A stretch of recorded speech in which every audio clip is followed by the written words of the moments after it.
Hello students, अभी हम लोग आज क्लास 12वीं के इतिहास के चैप्टर नंबर 5 जो अध्याय 5 है उनके जितने भी ऑब्जेक्टिव क्वेश्चन है उन सभी ऑब्जेक्टिव क्वेश्चन को देखेंगे। ये अध्याय 5 में चैप्टर 5 में मध्यकालीन भारत से संबंधित क्वेश्चन आएगा, जिसमें आईने अकबरी एवं कृषि संबंधी प्रश्न है। जरा सा हम लोग देख लेते हैं इसको। इसमें परिचय है, आईने अकबरी कृषि इतिहास, स्रोत के रूप में आईने अकबरी का अनुवाद, आईने अकबरी के स्रोत के रूप में उपयोग, अकबर कालीन भू राजस्व व्यवस्था, भूमि वर्गीकरण, भू राजस्व की दर, भूमि कर एकत्रित करना, निर्धारित प्रणाली, अकबर के भूमि बंदोबस्त, ये सभी चीज़ के बारे में हम लोग जितने भी ऑब्जेक्टिव क्वेश्चन बनेंगे इसमें आईने अकबरी और कृषि संबंधी से उन सभी ऑब्जेक्टिव क्वेश्चन को डिटेल अच्छे से समझेंगे। और आप लोग अपने आने वाले एग्जाम में इस चैप्टर से क्वेश्चन आने की पूरी संभावना, इसलिए इसको आप लोग अच्छे से पढ़िए और कॉपी पे नोट कीजिए। तो हम लोग स्टार्ट करते हैं चैप्टर नंबर 5। पहला ही क्वेश्चन है, अकबर ने अबुल फजल से अपने स्वयं के काल का इतिहास लिखवाया। प्राचीन काल में ऐसी परंपरा कहाँ थी? यानी अकबर ने अपनी जो स्वयं काल का जो इतिहास है वो किसके द्वारा लिखवाया गया? अबुल फजल के द्वारा लिखवाया गया। और ये परंपरा अभी कहाँ चल रही है? तो ये परंपरा अभी चीन के अंदर चल रही है। ऐसी परंपरा अभी कहाँ चलती है? चीन के अंदर। यहाँ पे क्वेश्चन और बन गया, अकबर ने अबुल फजल से अपने स्वयं काल का इतिहास लिखवाया। यानी अकबर ने अपने स्वयं काल का इतिहास किसके द्वारा लिखवाया गया? अबुल फजल से लिखवाया। और ये परंपरा अभी इतिहास लिखने का परंपरा ये प्राचीन काल से ही चली आ रही है। ये परंपरा अभी कहाँ चल रही है? चीन में। ये क्वेश्चन नंबर 1 का आंसर हो गया चीन। क्वेश्चन नंबर 2 में है, अकबरनामा एवं आईने अकबरी का अनुवादक कौन थे? अनुवादक मतलब होता है उसको दूसरे लैंग्वेज में लिखना। अनुवादक, ऐसे अकबरनामा और आईने अकबरी के जो लेखक है ये अबुल फजल के द्वारा लिखा गया है। अबुल फजल के द्वारा किस लैंग्वेज में लिखा गया था? फारसी में लिखा गया था। और इसको दूसरे लैंग्वेज में जो ट्रांसफ़र किया यानी कि अनुवाद किया वो किसने किया? बेबरिज ने भी किया है, जेरेट ने भी किया है, ब्लॉकमैन भी ने भी किया है। इस तरह से इसका आंसर हो जाएगा सभी, चारों के द्वारा इनका अनुवाद किया गया। किसका? अकबरनामा और आईने अकबरी। वैसे अकबरनामा और आईने अकबरी के लेखक जो है वो लेखक है अबुल फजल। किस भाषा में किस लैंग्वेज में लिखा था? फारसी में। और बेबरिज, जेरेट और ब्लॉकमैन इन्होंने इसका अनुवादक किया दूसरे लैंग्वेज में। क्वेश्चन नंबर 3 देखते हैं, तंबाकू का सेवन सर्वप्रथम किस मुगल सम्राट ने किया था? तंबाकू का यूज करने वाला पहला मुगल सम्राट अकबर है। तंबाकू का सबसे पहली बार जो प्रयोग किया था किस मुगल सम्राट ने? अकबर ने। वहीं पर तंबाकू पर प्रतिबंध जहांगीर ने प्रतिबंध लगाया था। तंबाकू पर प्रतिबंध किसके द्वारा लगाया गया? जहांगीर के द्वारा। क्वेश्चन नेक्स्ट देखते हैं हम लोग, क्वेश्चन नंबर 4। क्वेश्चन नंबर 4 में है, किस ग्रंथ में आदम से लेकर अकबर के काल तक का इतिहास मिलता है? आदम से लेके अकबर के शासन काल तक का इतिहास मिलता है। ये अकबरनामा में मिलता है। किस बुक में मिलता है? अकबरनामा। अकबरनामा के लेखक अबुल फजल। क्वेश्चन नंबर 5 है, शिकार के समय रास्ते में पड़ने वाले गांव, शिकार के समय जाते हुए रास्ते में जो भी गांव पड़े उस गांव में भू राजस्व संबंधी जानकारी किस सम्राट ने सर्वप्रथम प्राप्त किया था? ये अकबर ने प्राप्त किया था। यानी शिकार के जब जा रहे थे रास्ते में वो जो गांव पड़ा उस गांव के बारे में, हाँ, भू राजस्व के बारे में जो जानकारी एकत्रित किया, ये भू राजस्व एकत्रित, इस जानकारी एकत्रित करने वाले पहले सम्राट थे अकबर। क्वेश्चन नंबर 6 है, तंबाकू पर किस शासक ने प्रतिबंध लगाया? ये जहांगीर ने लगाया था। तंबाकू पर किस शासक ने प्रतिबंध लगाया था? जहांगीर ने। नेक्स्ट क्वेश्चन देखते हैं, क्वेश्चन नंबर 7। क्वेश्चन नंबर 7 है, साम्राज्यवादी इतिहासकार है। साम्राज्यवादी इतिहासकार कौन है? W.H. मोरलैंड।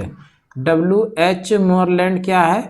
W.H. मोरलैंड क्या? साम्राज्यवादी इतिहासकार। क्वेश्चन नंबर 8, भारत में तंबाकू का पौधा लाया गया था। तंबाकू किसके द्वारा लगाया गया था भारत में? ये पुर्तगालियों के द्वारा। अगर हम पुर्तगालियों की बात करें, भारत में पुर्तगाली सर्वप्रथम आए थे। भारत में आने वाला प्रथम पुर्तगाली यात्री थे Vasco da Gama. Vasco da Gama Bharat में आने वाले पहले पुर्तगाली यात्री कौन थे? Vasco da Gama. ये 1498 ईस्वी को केरल के कालीकट में आए थे। केरल के कालीकट, कहाँ आए थे? केरल के कालीकट में। इस तरह से याद रखेंगे, भारत में आने वाले प्रथम पुर्तगाली यात्री, यानी यूरोपीय भी पूछ दे तो यही वास्को डिगामा ही थे। क्या ये यूरोप पुर्तगाल जो है यूरोप महादेश के ही अंदर आता है, इसलिए पुर्तगाली भी पूछे तो वास्को डिगामा और यूरोपीय भी पूछे तो Vasco da Gama. Vasco da Gama Bharat कब आए? 1498 ईस्वी को। कहाँ आए थे? केरल की कालीकट पे।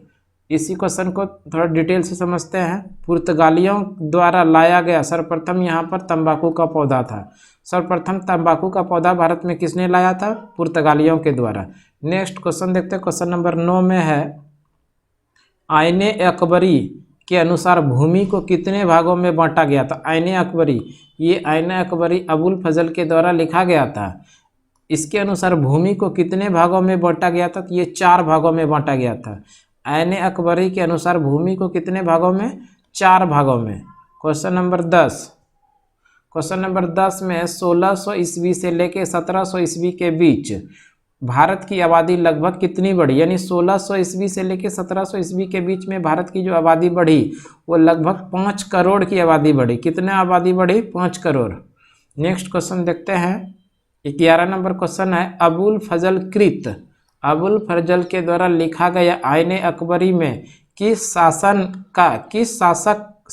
का वर्णन है? किसके शासनकाल का वर्णन है? ये अकबर के शासनकाल का वर्णन है।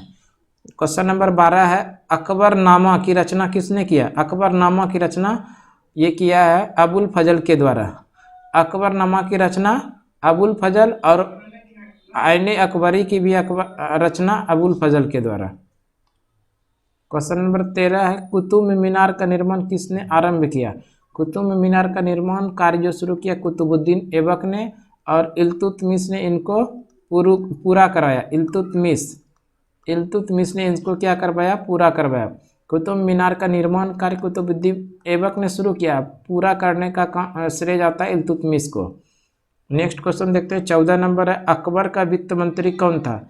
अकबर के वित्त मंत्री था टोडरमल। इनको 1582 ईस्वी में अपना वित्त मंत्री बनाया था, टोडरमल को। नेक्स्ट क्वेश्चन देखते हैं, क्वेश्चन नंबर 15, आईने अकबरी कितने भागों में विभाजित है? आईने अकबरी 5 भागों में विभाजित है। आईने अकबरी कितने भागों में विभाजित है? 5 भागों में। क्वेश्चन नंबर 16 है, आईने अकबरी किसने लिखा? आईने अकबरी अबुल फजल ने लिखा है। किस लैंग्वेज में लिखा था ये? किस भाषा में? तो फारसी में लिखा था। किसमें? अबुल फजल द्वारा जो लिखा गया है आईने अकबरी किस भाषा में? फारसी में। अबुल फजल के द्वारा लिखा गया आईने अकबरी किस भाषा में? फारसी में। और अकबरनामा भी लिखा था फारसी में ही।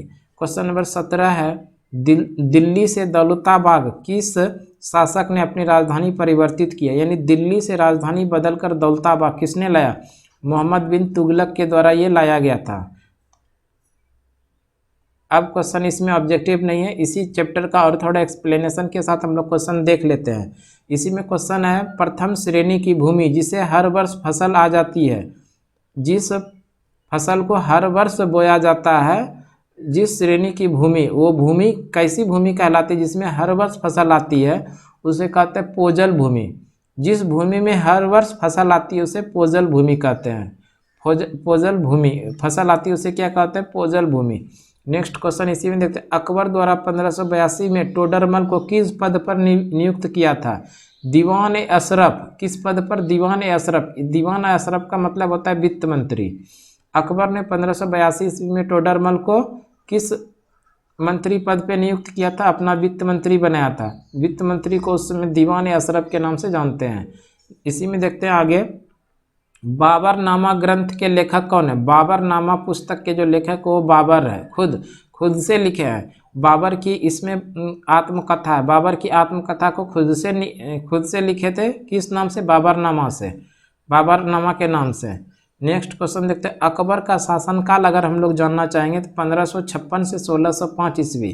1556 ईस्वी से लेके 1605 ईस्वी तक अकबर ने शासनकाल किया। मुगल काल के शासक रहे अकबर, कब से कब, 1556 से 1605 ईस्वी तक। नेक्स्ट देखते हैं इसी में तबकात-ए-अकबारी। तबकात-ए-अकबारी ये बुक का नाम है, पुस्तक है, ये ग्रंथ है।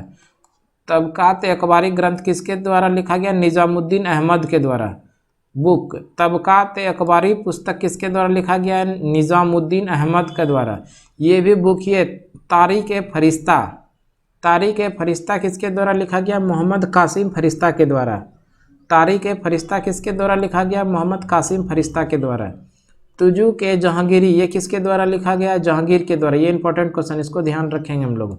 तुजुक-ए-जहांगीरी के लेखक कौन है? जहांगीर। इसी में और डिटेल है थोड़ा। मुगल काल के बारे में हम लोग जानते हैं। मुगल काल, वैसे मुगल वंश के संस्थापक तो बाबर थे। मुगल वंश के संस्थापक बाबर। मुगल काल में जो चांदी का सिक्का हुआ करता था उसको रुपया कहते थे। चांदी के सिक्का को रुपया। उसी तरह मुगल काल में सर्वाधिक चलने वाला सोने का सिक्का क्या कहलाता? इलाही। मुगल काल में सर्वाधिक चलने वाला सोने का सिक्के को क्या कहते हैं? इलाही कहते हैं। इसी में नेक्स्ट देखते हैं तांबे का सबसे छोटा सिक्का। मुगल काल में तांबे का जो सबसे छोटा सिक्का आता था उसको जीतल कहते हैं। क्या कहा जाता था? जीतल। मुगल काल में तांबे का सबसे छोटा सिक्का क्या कहलाता था? जीतल। नेक्स्ट इसी में देखते हैं तांबे का सिक्का जो रुपये का 1/10वां भाग होते थे उसे दाम कहते हैं। उसे क्या कहते थे? दाम। तांबे का सिक्का जो रुपये का, किसके? रुपये का 1/10वां भाग होता था उसे दाम कहते थे। ये किस काल में? मुगल काल में।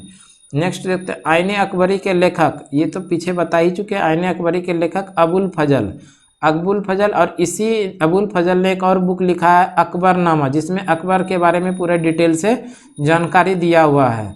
इसके लेखक कौन है? अबुल फजल। किस भाषा में लिखा है? फारसी भाषा में लिखा है।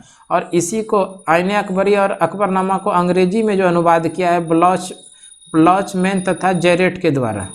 ब्लॉचमैन और जेरेट के द्वारा अंग्रेजी में अनुवाद किया है। इसी के साथ ये चैप्टर कंप्लीट हो गया। इसमें अब क्वेश्चन नहीं बनेगा। हम लोग अब अच्छा एक क्वेश्चन यहाँ पर है, अभी देख लेते हैं इसको भी। मुगल काल में सिंचाई के जो साधन है, प्रमुख साधन सिंचाई का, वो प्रमुख साधन है कुएं एवं नहर। मुगल काल में सिंचाई का प्रमुख साधन क्या था? कुएं एवं नहर। मुगल काल में सिंचाई का प्रमुख साधन कुएं एवं नहर। इसी के साथ ये चैप्टर ख़त्म हो गया। इसमें अब क्वेश्चन नहीं ऑब्जेक्टिव टाइप के। तो आप लोगों को ये वीडियो कैसा लगा, इसमें क्या कमी रह गया, आप लोग ज़रूर बताएंगे अपने कमेंट बॉक्स में। अगर आप लोगों को अच्छा लगे तो हमारे चैनल को सक्सेस एजुकेशन पॉइंट ये चैनल हमारा है, इसको आप लोग ज़रूर सब्सक्राइब करेंगे और लाइक भी ज़रूर करेंगे। अगर कोई त्रुटि हो तो हमें ये भी ज़रूर बताएंगे, ताकि आने वाले नेक्स्ट वीडियो में हम उसको सुधार करके आप लोगों के सामने लाएं। धन्यवाद।